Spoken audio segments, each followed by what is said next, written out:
Bonsoir à toutes et à tous, je suis ravie de vous retrouver pour ce numéro de Vivre en Grand Est, une émission réalisée en partenariat avec la région et le réseau des télévisions locales du Grand Est, Vosges TV, Moselle TV et Canal 32.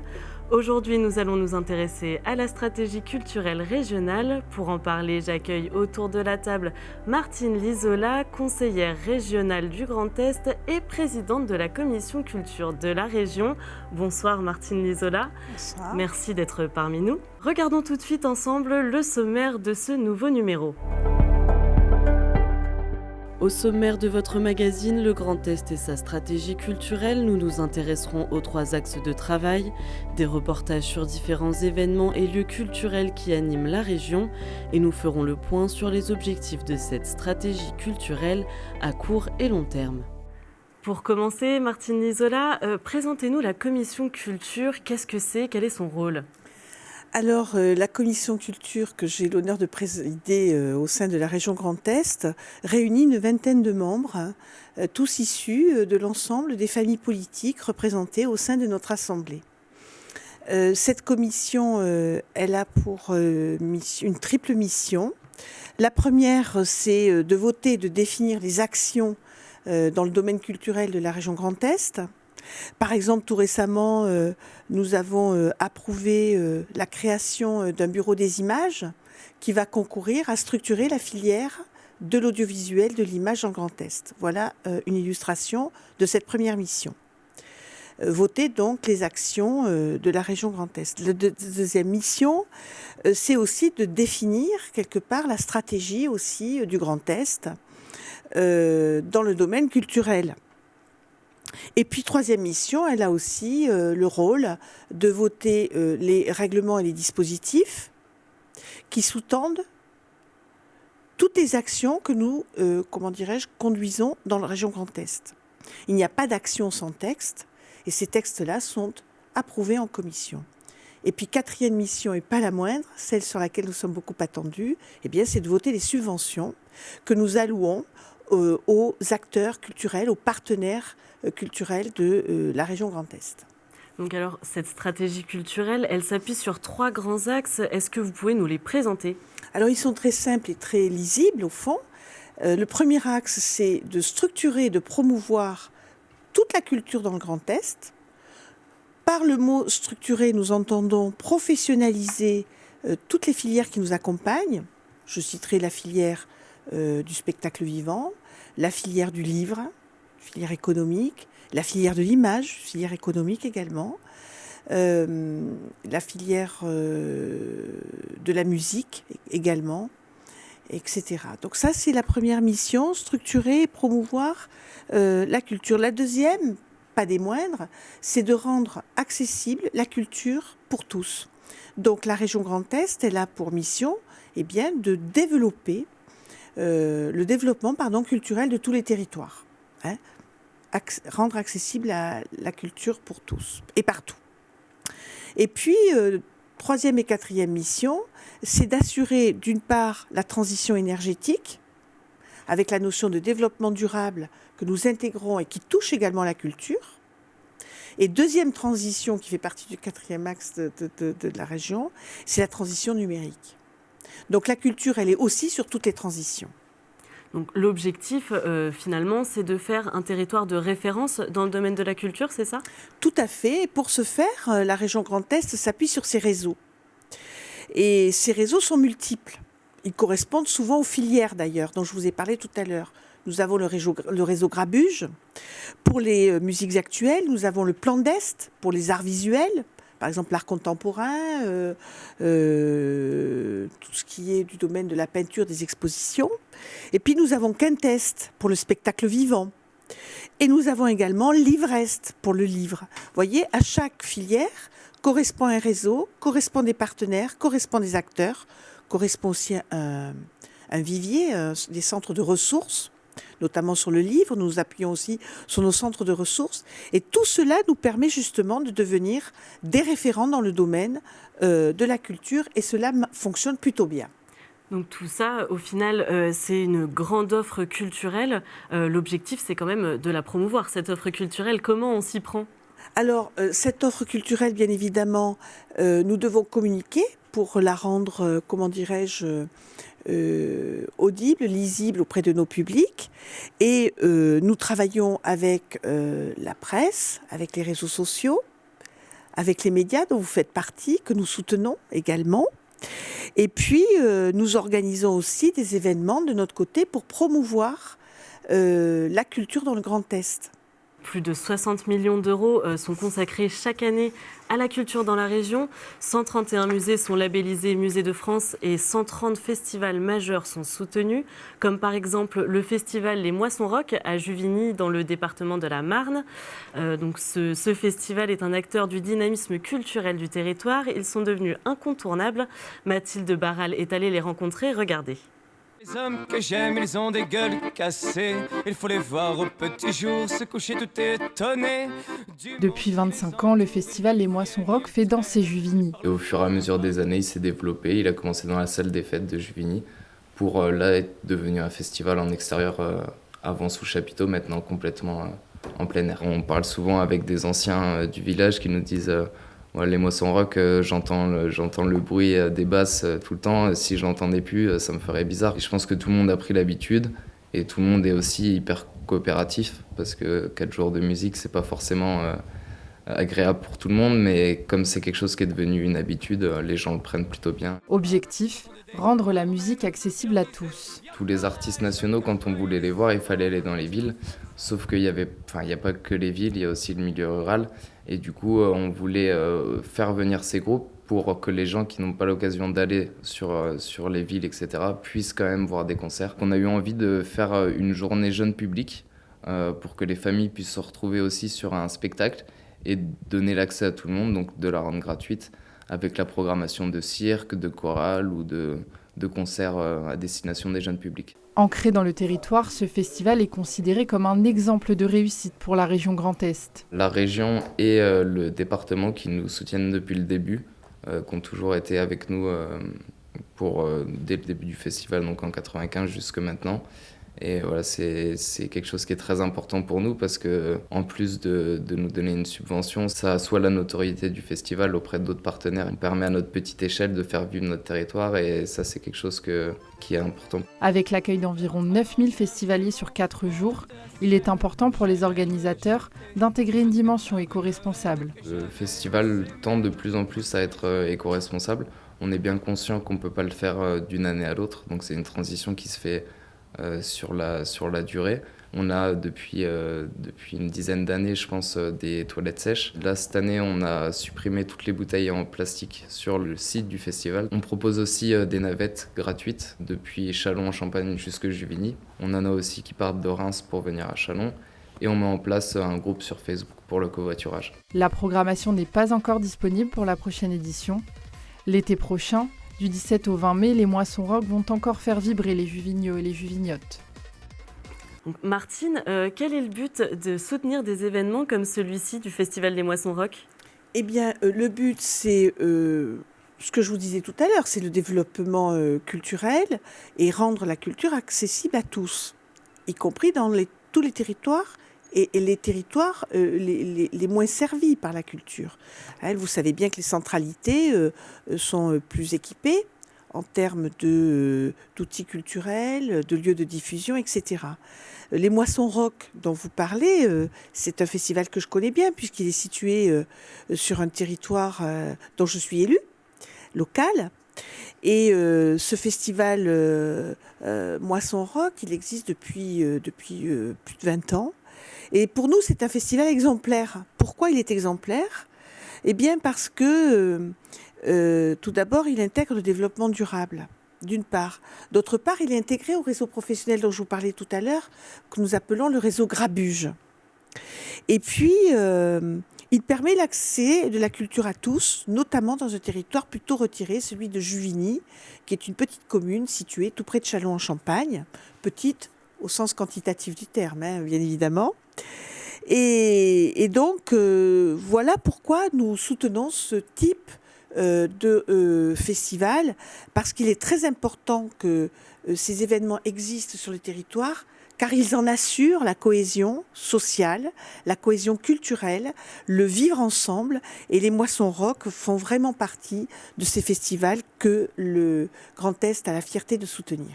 Justement, vous m'avez parlé de développement durable par rapport à ce festival.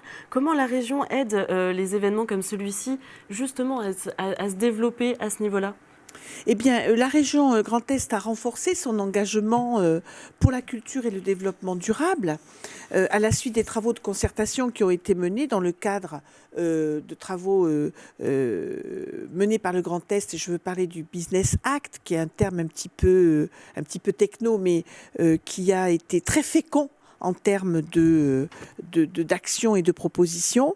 Le développement durable, vous le savez, c'est une prise de conscience commune qui doit être partagée, et qui l'est déjà, partagée par les acteurs culturels. J'en veux pour preuve le festival du Cabaret Vert, par exemple, qui porte bien son nom en ce domaine, se développe à Charleville-Mézières. Et c'est la raison pour laquelle la région, attache du prix à ce que le développement durable fasse partie de l'ADN culturel. Est-ce que ça fait longtemps que le développement durable est considéré dans le domaine de la culture ? Oui et non, je dirais. Quand je vous parle de Cabaret Vert, c'est un festival qui a déjà une dizaine d'années. Donc c'est pas le développement durable, c'est pas quelque chose que nous découvrons aujourd'hui et que les acteurs culturels, que je salue au passage, découvrent aujourd'hui. Mais c'est une prise de conscience qui est aujourd'hui renforcée, vous le savez, par tout le contexte international qui nous accompagne. Et la culture du Grand Est a su s'en saisir, notamment dans le domaine comme du livre.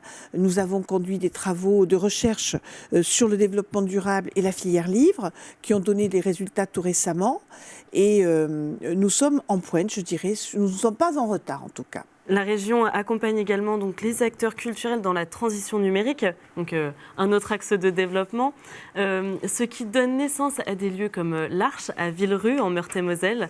Ce lieu de création numérique et d'innovation s'inscrit également dans le projet ECHE 2022, capitale culturelle, donc cette année, oui, en 2022.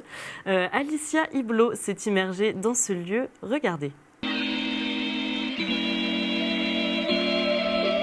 Pousser les portes de l'Arche à Villerue, c'est s'offrir une grande bouffée de culture et de convivialité. Car ici, c'est un bar, un restaurant, mais surtout une salle de cinéma, une salle de spectacle, un ensemble de studios de production ou encore une salle d'exposition immersive qui s'offre à vous. Autant d'activités qui, sur le modèle des tiers-lieux, s'entremêlent pour mieux s'enrichir. On considère que dans les activités, il n'y a aucune activité qui est détachée de l'une de l'autre, surtout dans ce qu'on va dire l'industrie créative, qui regroupe le gaming par exemple, la musique, le cinéma, l'image, la 2D, la 3D, la photo et la nourriture, qui est toujours le cœur du partage et de l'humain. Donc tout ça, c'est tout le temps en permanente mutation et en permanent questionnement d'un espace à l'autre et dans les disciplines qu'on accueille. Une arche bien ancrée dans son époque et donc forcément une arche connectée pour qui les nouvelles technologies prennent une place essentielle. Le Media Lab est ainsi composé de 5 espaces de création. Le but, c'est de pouvoir éveiller, permettre à toute la population de se frayer un chemin dans ce monde toujours plus technologique, ce monde un petit peu techno-écologique. Donc on s'adresse à toute la population, de la petite enfance, puisqu'on propose des ateliers, des spectacles dès l'âge de 3 mois. On va jusqu'à des masterclass pour les semi-pros, pour des musiciens ou alors pour des programmeurs, pour des techniciens. Avec cette envie que tout un chacun puisse s'approprier l'ensemble des outils mis à disposition à des fins professionnalisantes ou ludiques, comme ici avec l'exposition de l'artiste Julie Stephen Cheng qui nous invite à faire connaissance avec notre tanuki, notre esprit de la nature. On rentre dans l'œuvre. Là, on est immergé, donc il y a à la fois l'aspect immersif et aussi interactif. Il y a une Kinect qui va traquer, ici ce qui est traqué c'est le visage. Un tanuki est apparu sur le mur que je fais bouger, c'est un petit chat qui se met en mouvement. Des tanuki qui en fin d'après-midi laissent place à des personnages dessinés par l'artiste Thomas Ponce. Ici, notre propre outil, c'est notre corps. On peut venir à l'Arche et pouvoir créer, performer, découvrir l'art numérique en entrant simplement dans cette galerie-là. Ça nous fait une première expérience, un premier pas dans ce qu'est le mapping, le tracking, pour comprendre la composition aussi musicale en lien avec la composition plastique. Une exposition immersive et intergénérationnelle à destination des habitants du bassin de Villerue, dont la population devrait tripler d'ici quelques années, mais aussi du public transfrontalier, et notamment luxembourgeois, avec lequel l'Arche collabore étroitement. Esch 2022 est un petit peu notre grande maman pour cette année 2022. On a été le vaisseau amiral de la production des spectacles et des productions diverses qu'ils ont pu faire sur le secteur français. Et d'un autre côté, on a des liaisons obligatoires avec nos confrères luxembourgeois, voire belges, voire du reste de la grande région, avec une articulation et un questionnement sur notre positionnement. Est-ce qu'on n'est qu'une salle de spectacle? Non. Est-ce qu'on est un lieu de résidence? Oui, peut-être plus que ça. Et on essaie de trouver et de comprendre le territoire dans lequel on est pour justement s'envoyer des coproductions, des choses comme le fait à l'image de, par exemple, les Francopholies d'Esch sur Alzette, avec lesquelles ça s'est super bien passé cette année. L'Arche, un outil essentiel, en somme, qui n'a pas fini d'éveiller nos sens pour mieux nous cultiver. Même question que pour le festival Les Moissons Rock. Quel est le but de promouvoir des lieux comme celui-ci ? L'Arche, c'est un lieu d'hybridation, je dirais, et de rencontre qui montre bien le caractère transversal du numérique. Les lieux comme l'Arche ou comme Blida à Metz, qui sont des lieux, de rencontre et des lieux incubateurs, où se sont déroulés d'ailleurs le 22 et 23 novembre, j'y participais activement, à Metz, les premières rencontres internationales de la culture, de la création et de l'immersif, on appelle ça les RICI, c'est l'acronyme de ces rencontres, représente un espace tout à fait d'innovation. Et j'y ai trouvé, à Metz notamment, comme un climat un peu de mini-Cannes, tourné vers le numérique et l'immersif. Et je crois que c'est important de s'arrêter quelques secondes sur l'immersif. L'immersif nous entoure, on ne s'en rend pas compte, mais quand vous prenez par exemple, un visiteur au cœur d'une œuvre, que vous faites tourner autour de lui tout le récit de cette œuvre, vous voyez de quoi je parle, c'est par exemple le cas à Muse, à Saint-Dizier, qui est un musée immersif, vous comprenez bien que la région Grand Est doit investir sur ce volet de la culture. Le numérique est un support, c'est pas une fin en soi, n'est-ce pas? C'est un moyen pour rendre encore plus accessible la culture, parce que c'est un moyen de médiation. Et c'est la raison pour laquelle la région Grand Est va particulièrement investir dans les mois et années qui viennent sur le numérique et l'immersif. Finalement, tous ces outils numériques s'inscrivent et trouvent leur place dans l'offre culturelle qui existait déjà par rapport à des musées peut-être où on voit des tableaux, etc. Ça trouve sa place ? Tout à fait.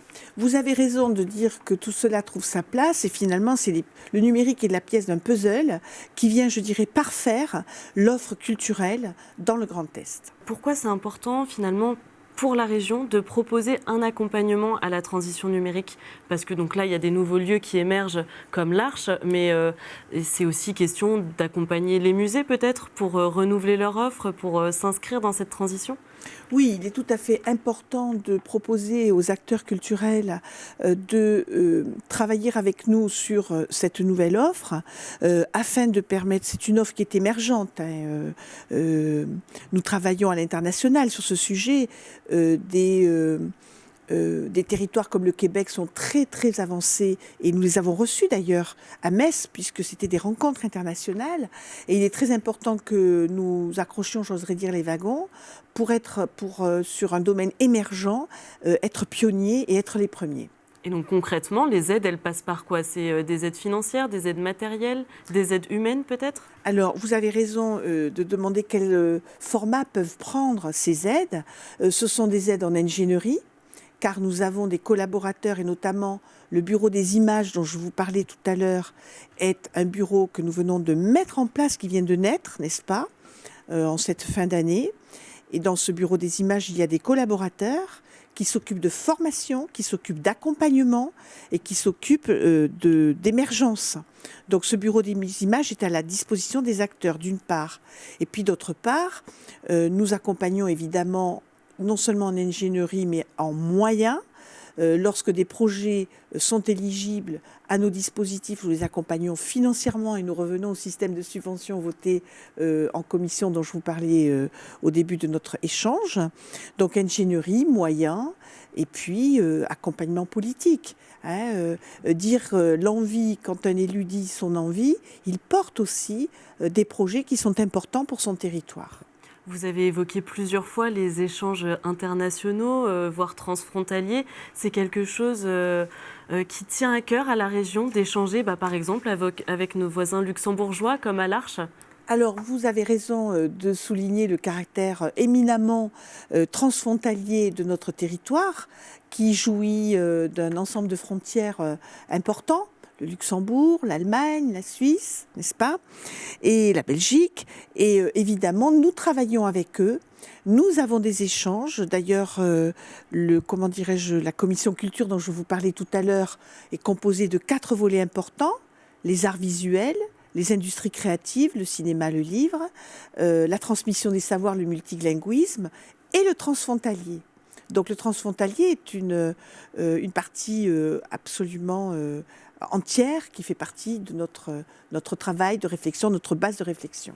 Dans la région Grand Est, ce sont environ 35 000 emplois non délocalisables pour promouvoir la culture et le patrimoine. La région met en place différentes aides pour promouvoir la culture, installation de boîtes à livres dans les gares, proposition d'un pass culture pour les 15-18 ans. Aujourd'hui, Martine, est-ce qu'on peut dire que la culture est accessible à tous dans la région Grand Est ?